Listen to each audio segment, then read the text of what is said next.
Why don't you want a cervix check during your natural birth? After all, how are you going to know you're dilated if you are not getting those cervix checks? How do you know that labor is even going to progress if you don't do those cervix checks? And besides, everybody does the cervix checks. That's just what they do in the hospitals. A lot of hospitals expect them.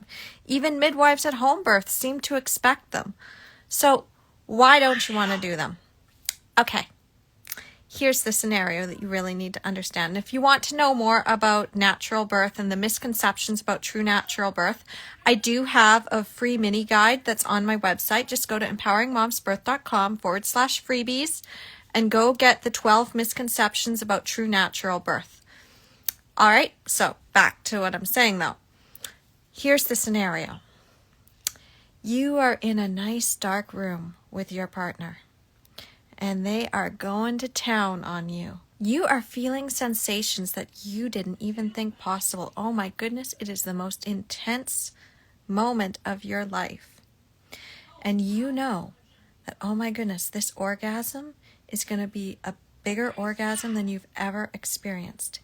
And then, in that moment, suddenly the lights flick on, a doctor comes into the room, and they're like, are you sure that you're ready to have this orgasm? Let's go and check you to see if you're ready to have this orgasm. And then they stick their fingers into your vagina. On a scale of 1 to 10, how likely is it that you're going to be able to get back to that place that you were just at? It's going to take a lot more work with your partner, and you might not actually get that same sensation. Now imagine that keeps happening every 4 hours. And imagine that you keep saying, no, I don't want to have that. And they say you have to. How likely are you going to have that orgasm? Probably not going to, right? And if you do manage it, it's not going to be that intense, explosive, transcendent experience that was before. Well, guess what? Birth is sexual, which means the same hormones that created the baby are the same hormones that need to get the baby out. And if you keep interrupting that with these medical interventions and keep introducing fear and tension, it's not going to be that intense experience. It's going to be like when you're not feeling it with someone and you're just going through the motions and you don't get that orgasm.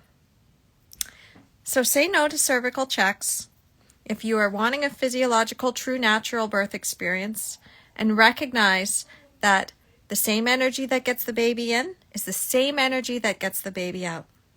And again, if you want to know more, go to my website, empoweringmomsbirth.com/freebies, and get a whole bunch of different guides on what true natural birth is, what it's not, and the mistakes that you're making when planning your natural birth in the medical system or even outside of it, because we all have to have those backup plans in place.